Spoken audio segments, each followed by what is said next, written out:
You are tuning in to the Pop Culture Retrospective Podcast. This show is dedicated to the memory of my big sister Rebecca, a fan of all things pop culture, particularly of the people, places, and things that defined the 80s, 90s, and early 2000s. Welcome aboard this pop culture time machine. I'm Amy Lewis. This is episode number 107, Retro Tech Part 1. I'm sure I've mentioned this numerous times on the podcast and on social media, but I really classify myself as a Zennial. And if you're wondering exactly what a Zennial is, I found a helpful description on the Keep It Usable website. So to describe a Zennial, the website says that we were born between 1977 and 1983. It also goes on to say, for many born in this tricky period between the late 1970s and the early 1980s, neither the Generation X label nor the Millennium label seems to fit. Zennial bridges the gap between the two, acknowledging a micro-generation that includes people who spent childhoods largely without computers and the internet, but came of age during the dot-com bubble. So while Zennials recall a time before the internet, the formative years of late adolescence and early 20s were spent emailing, instant messaging, and Googling, or Yahooing, in those days. End quote. I grew up with a Gen X sister and close friends who also had older siblings that were Gen Xers, so I distinctly remember a lot of technology that most millennials have either never heard of or never used. And likewise, I had access to technology as a young adult that most millennials likely remember. I think it goes without saying that it was an interesting time to grow up, being stuck in between the analog world and the digital world, if you will. Me and my sister knew how to entertain ourselves without the help of complex technology, and any new innovations that came about were exciting and seemingly futuristic, and sometimes even a little bit intimidating. I remember not wanting to convert to digital cameras. I liked my point-and-shoot film camera just fine, thank you very much. Conversely, we grew up during a time when the technology found in our respective classrooms was not that far off from what our parents and step-parents may have experienced in school or during their college or young adult years. I don't think there was as much of a dichotomy technology-wise between us and our parents as much as people may think that there was. With that being said, on today's show, we are going to take a look back at some of the technology that could be found in elementary schools, colleges, places of business, and even your local library in the 1980s, plus, at least part of the 1990s, and in many instances, the 60s and 70s too. Get ready for a deep dive into the intriguing world of overhead projectors, microfilm and microfiche, and word processors. We are about to nerd out big time, and I cannot wait to share all of the fascinating information I learned while putting together the show. So sit back, relax, and let's nerd out on nostalgia together.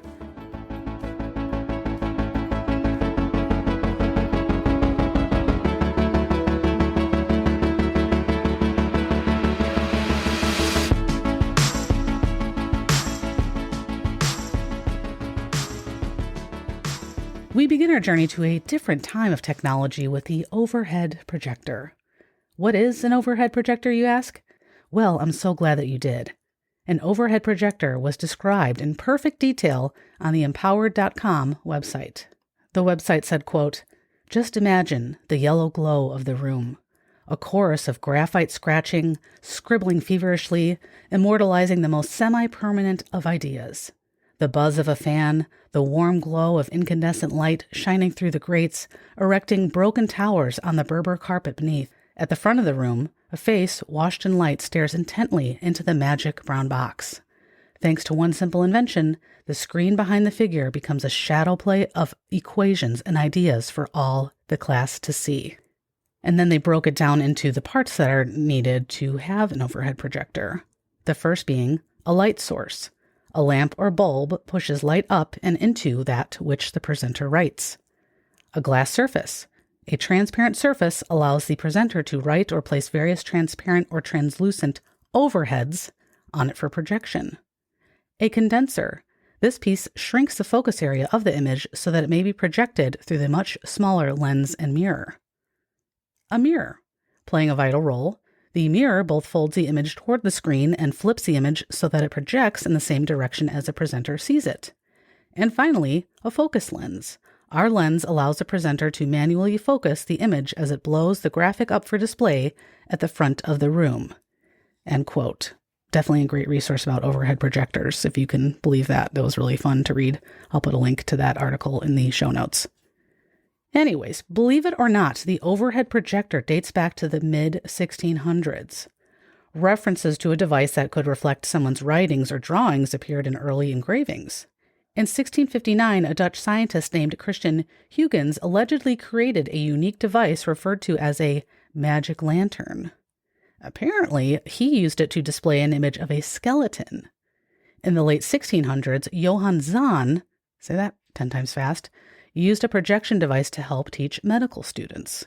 By the mid to late 1700s, the infamous lantern got more modifications and could display opaque items as well as small objects. This contraption, called an episcope, was used to attract and thrill crowds in local opera houses and theaters. And just about 100 years later, a French physicist named Edmond Becquerel invented what would eventually become the overhead projector. A 3D effect would come later, drawing even more crowds to check out this technological marvel.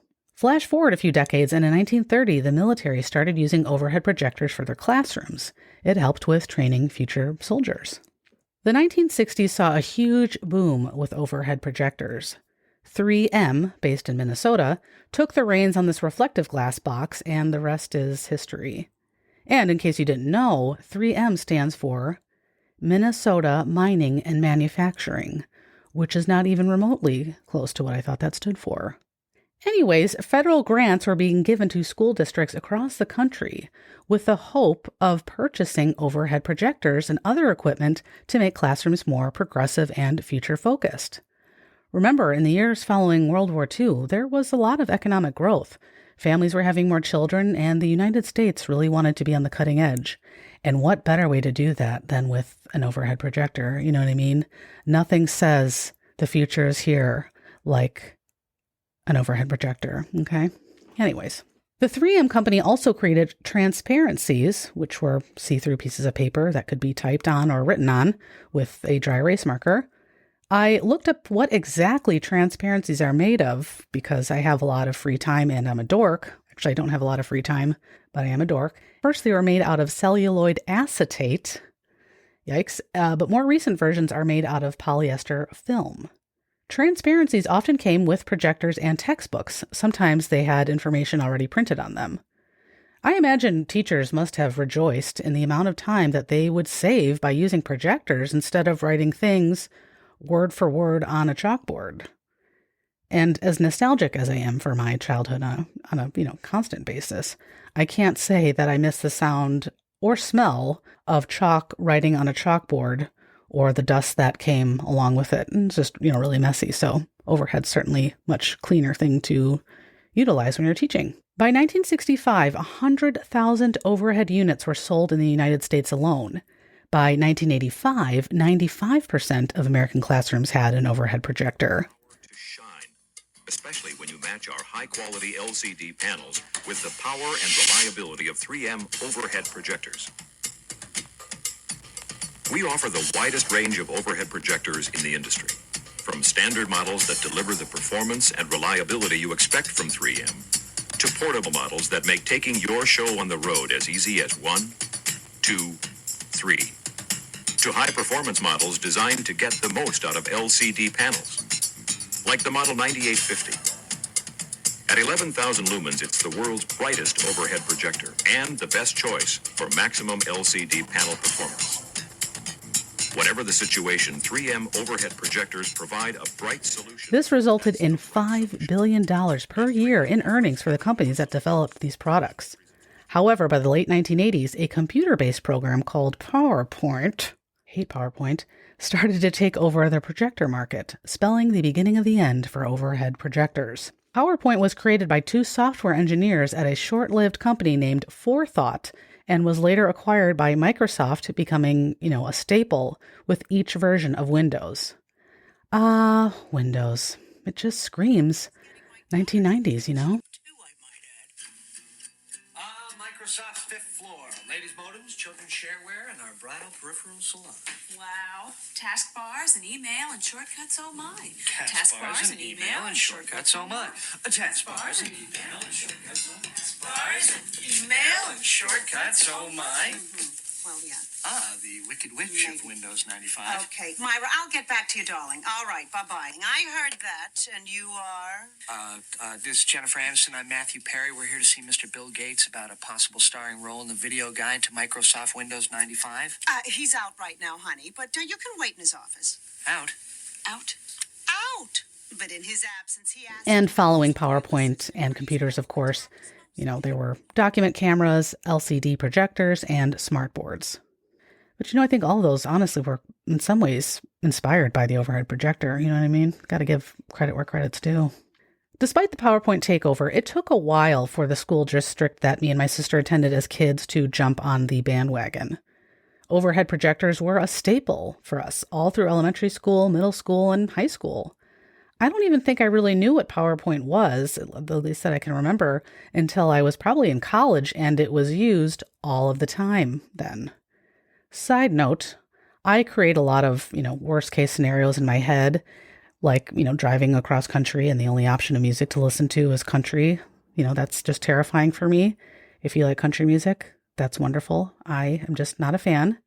But anyways, another one of my worst, case scenarios / nightmares, which has, sadly come true more than once, is when I attend a presentation or a workshop and the presenter has their entire presentation written out on PowerPoint slides, and they read off of it word for word as my blood begins to boil. Okay? I even remember the days of people printing out their entire PowerPoint presentation and putting together packets for attendees. There are 3 P words that I hate: power, point, and packets. Don't like any of them. So just thinking about it is making me become just infuriated. Really, I think you can sense my anger in my voice. So if you are listening to this show and you are known to put a crap ton of text and bad clip art into your PowerPoint presentations or Google Slides or whatever people use now, please stop immediately. You'll thank me later. Anyways, when we had our annual holiday concert in elementary school, the music teacher displayed song lyrics that were pre-printed on transparencies so we could all read and sing along as, they were projected onto the huge white screen that pulled down from the ceiling in our cafetorium/gym. Yes, cafetorium/gym. That room did it all with baloney on the floor. Anyways, another teacher would volunteer to help follow along with the lyrics, moving the transparency up so that we could sing along in time with the, students that were in the choir. This person would also have to grab the next song off of the transparency pile. I distinctly remember the excessively long brown or off-white colored extension cord, because God forbid cords come in a different color, that was wrapped around the built-in cord holder on the overhead projector cart.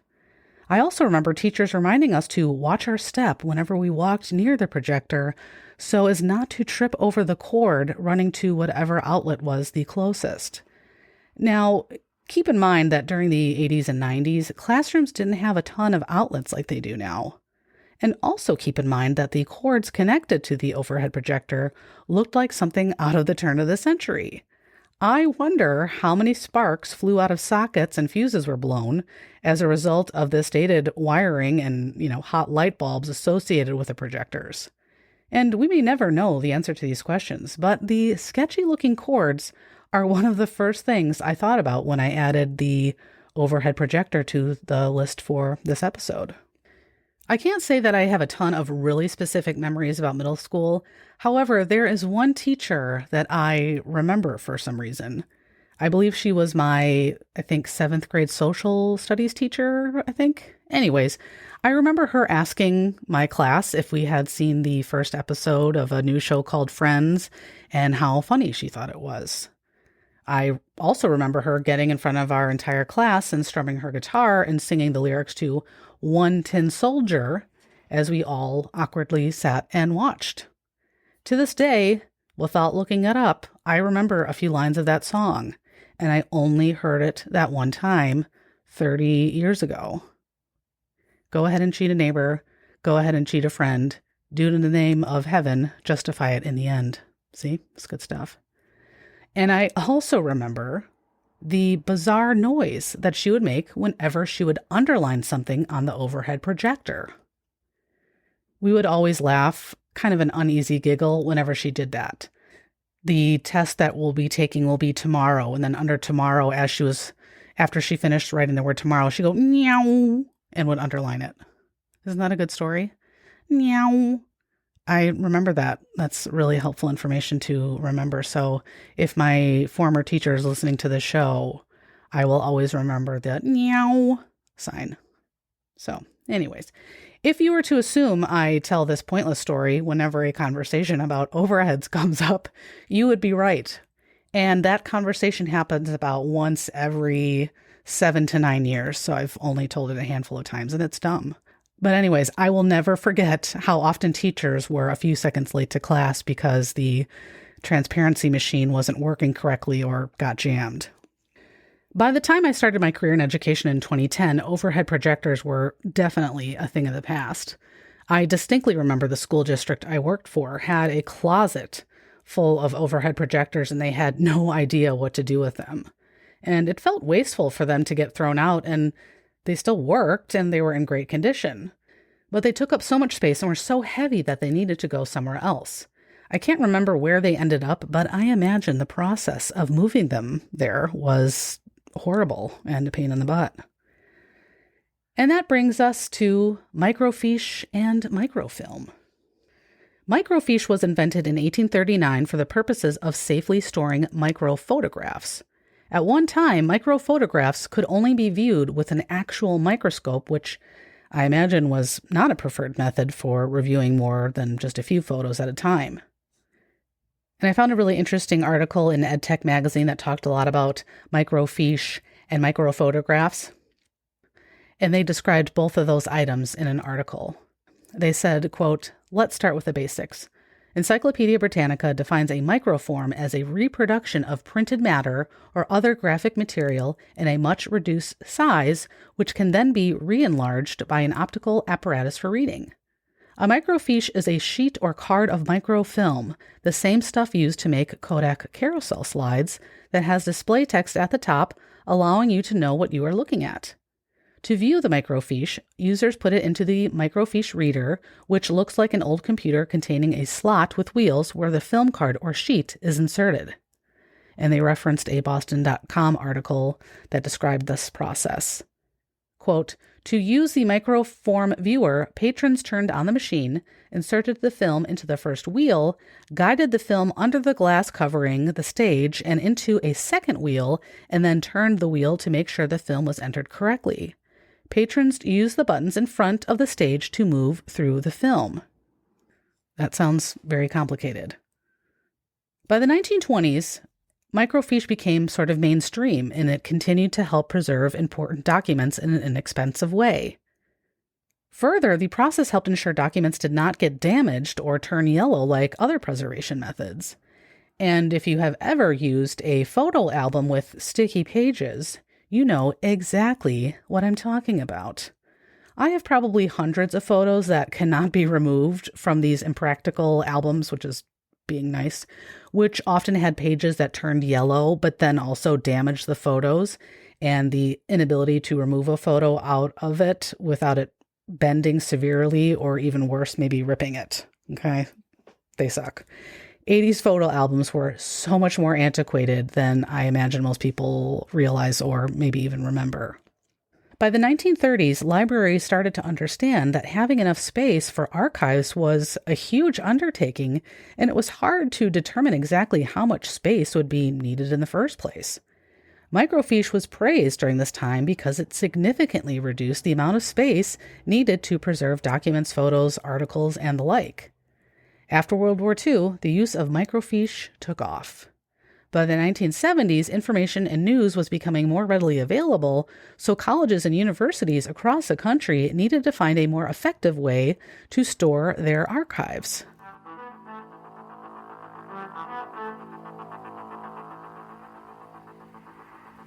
The ever-expanding volume of new publications has recently excited what many call an information explosion.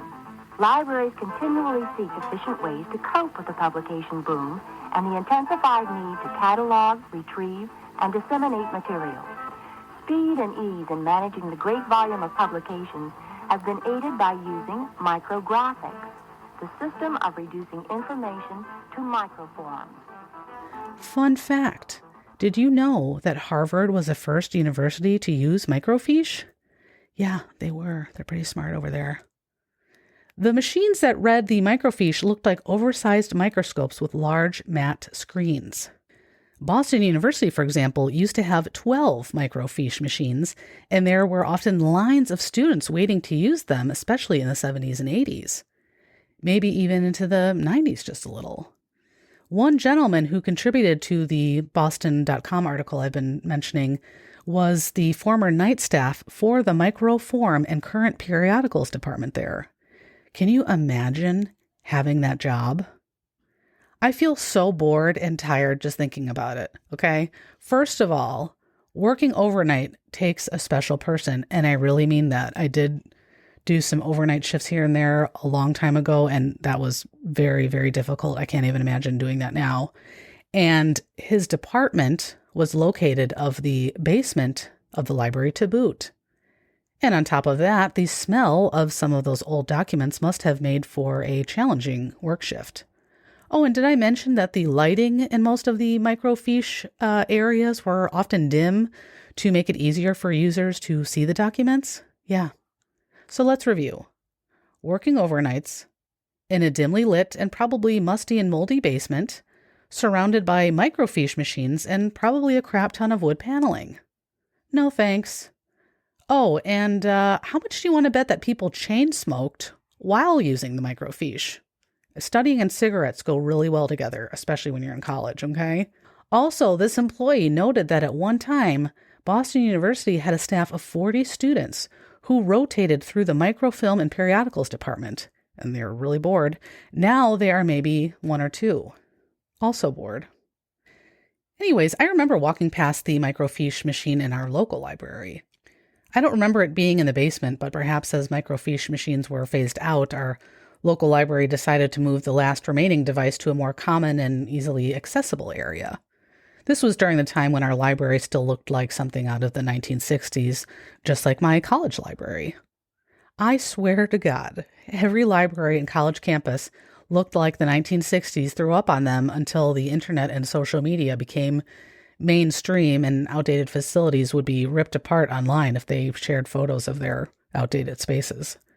And of course, renovations that brought places like my college library and academic buildings into the 21st century all happened after I graduated or moved away.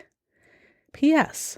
Both of the dorm buildings I lived in during college were completely demolished a few years after I graduated.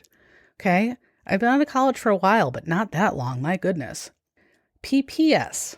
During my last 2 years of college, they added an actual dedicated smoking room to the third floor of the upperclassmen housing where I lived. Not subtracted, added. So, just like any college student in 1965, I too could chain smoke my brains out in a tiny room while studying.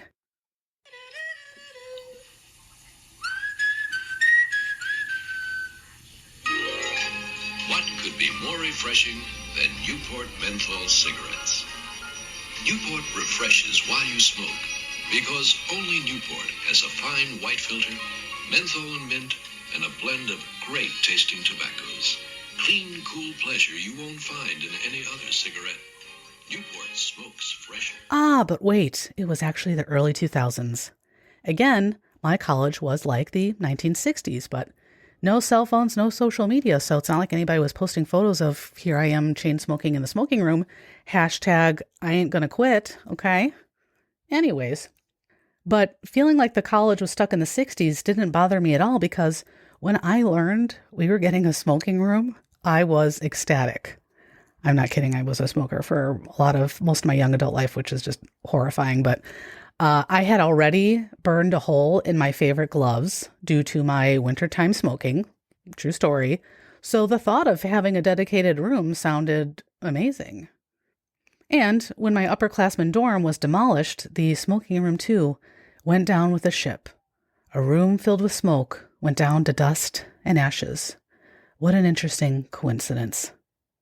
But anyways, by the time I was in college, microfiche was a thing of the past. We can blame the internet for the demise of microfiche. And now on to the final topic of today's show.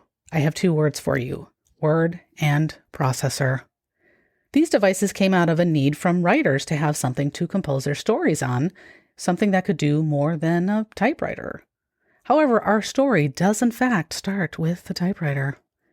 In 1872, Thomas Edison patented the typewriter after the first working typewriter was released in 1867.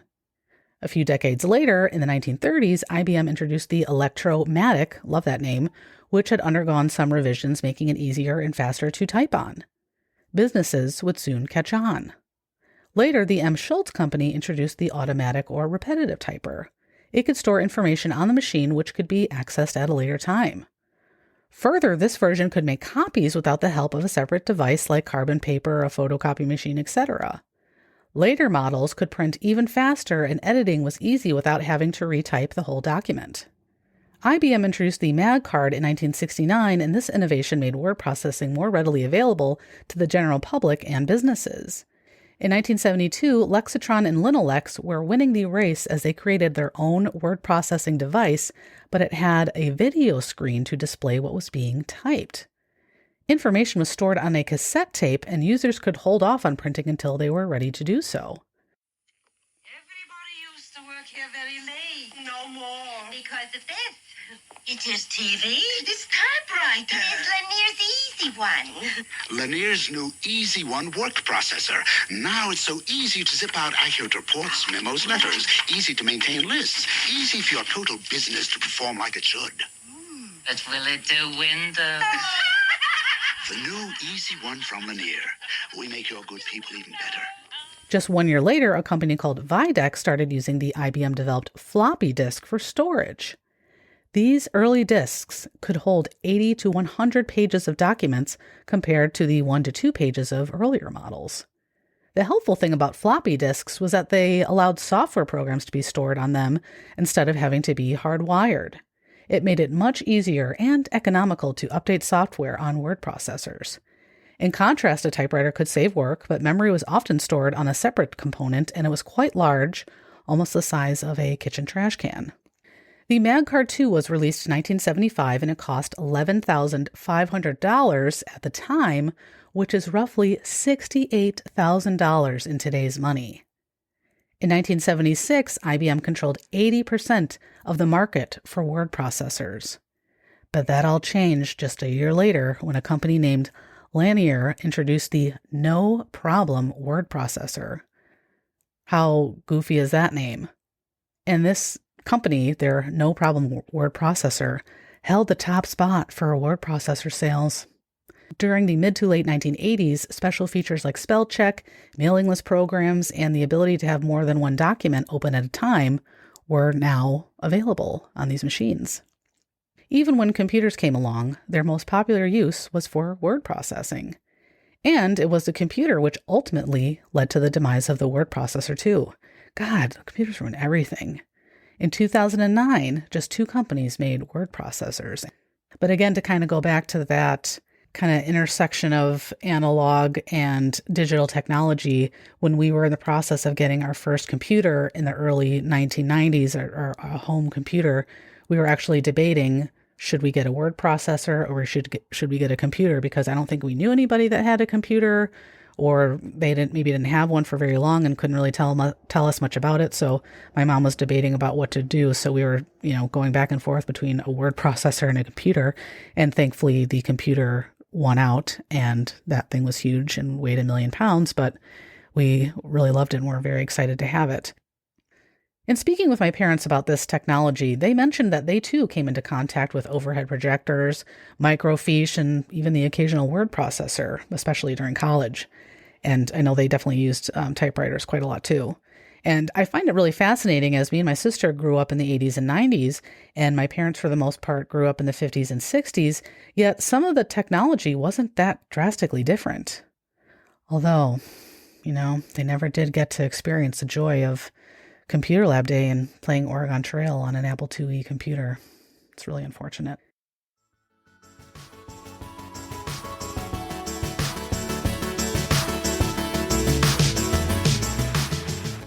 I hope you've enjoyed this look back at some of the retro technology found in classrooms, libraries, and college campuses all across the country in the 1980s, 1990s, and in some cases the 60s and 70s as well. Make sure you visit popcultureretrospective.com to connect with me.